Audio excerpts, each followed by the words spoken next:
Que esté bien, que se cure pronto. Perón participó conjuntamente con algunos generales, él era coronel, con algunos generales que sí querían un cambio, pero el cambio lo estaba pidiendo la gente. Y ahí hay una diferencia, pensar que este es el segundo golpe militar que se da, ¿no? Es decir, esta es una diferencia importante respecto del primero. Si en el primero, que permite el derrocamiento de Irigoyen, había sido muy escasa, yo diría, es casi un paseo, ¿no? de militares que salen a tomar el gobierno. En el caso este, digamos, hay ya, digamos, una movilización de tropas importantes.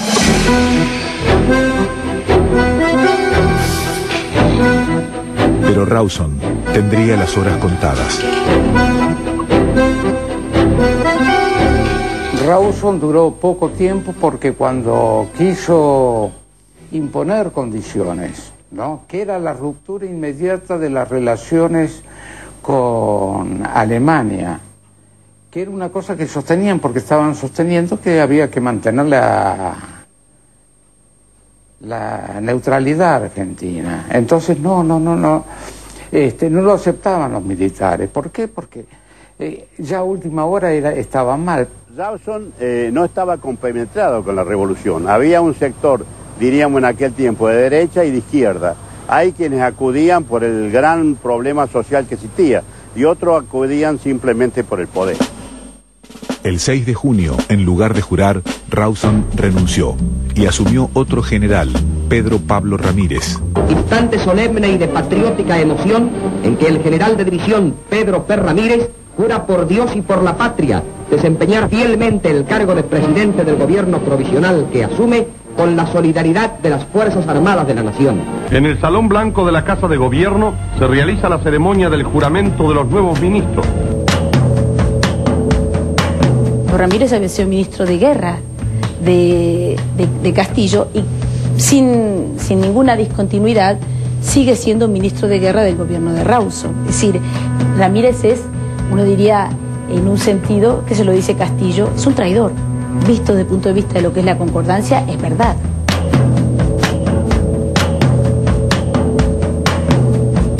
Farrell fue nombrado ministro de guerra y llevó como secretario de esa cartera al coronel Juan Domingo Perón.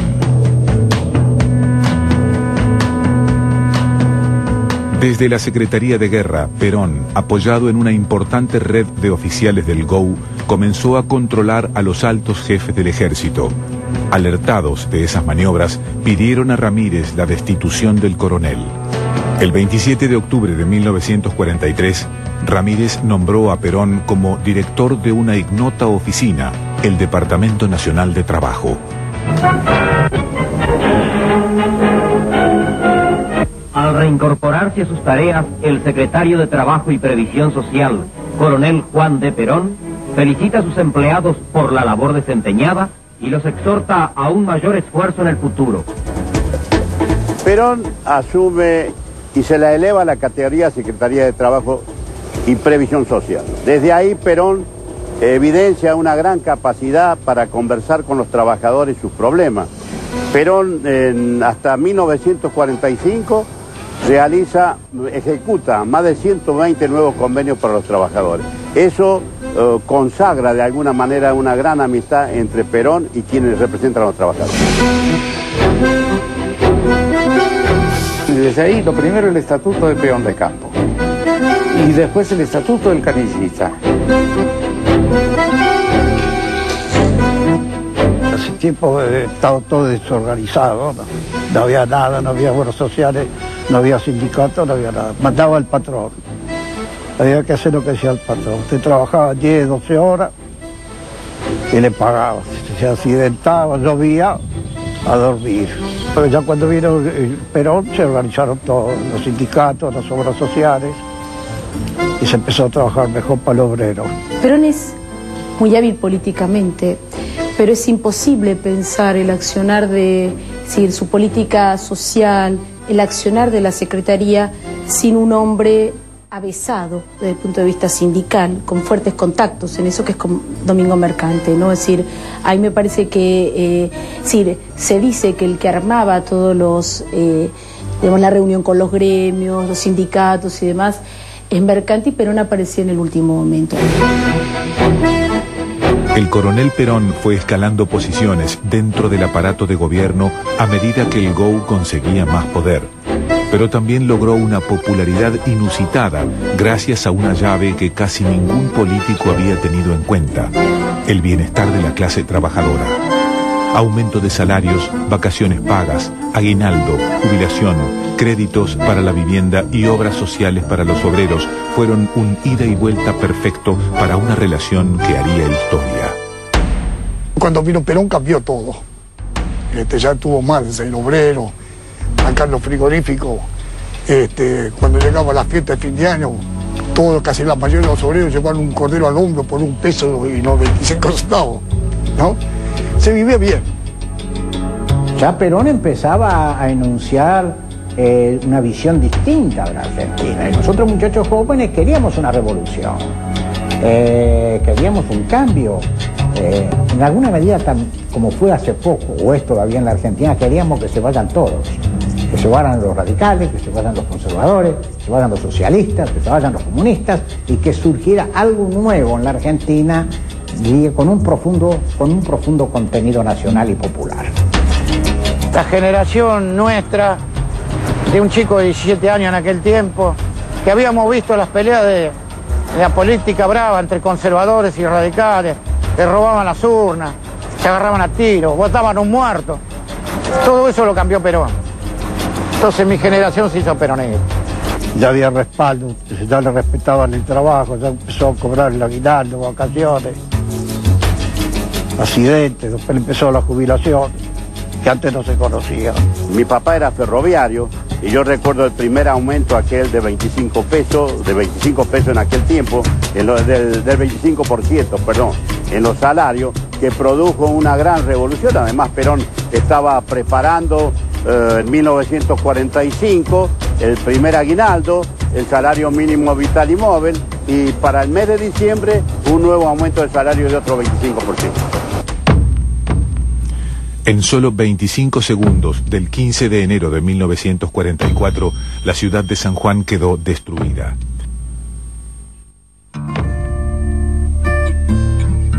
La catástrofe dejó un saldo desolador, más de 10.000 víctimas. El general Ramírez le hace hacer cargo a Perón del hecho desgraciado del terremoto de San Juan. Perón se hace cargo del mismo y de inmediato a las 13:30 del día 16 de enero habla a todo el país por intermedio de la red de radiodifusión. Y a las 19:30 da un nuevo mensaje. De inmediato convoca a todas las provincias, más el ejército, en auxilio a la provincia de San Juan.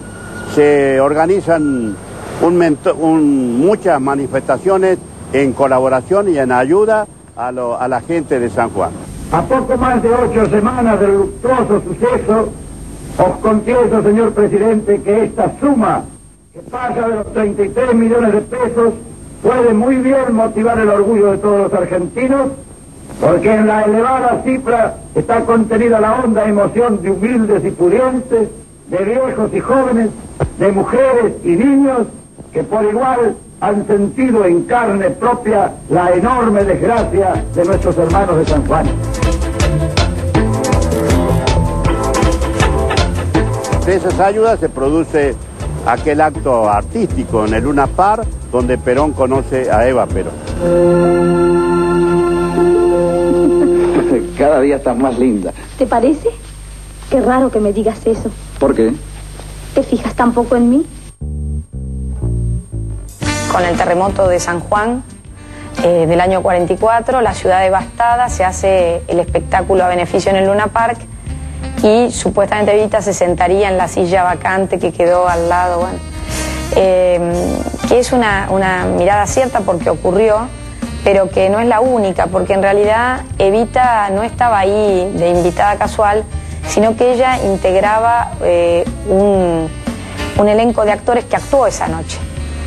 Con lo cual ella era parte del beneficio, pero desde el lugar de actriz.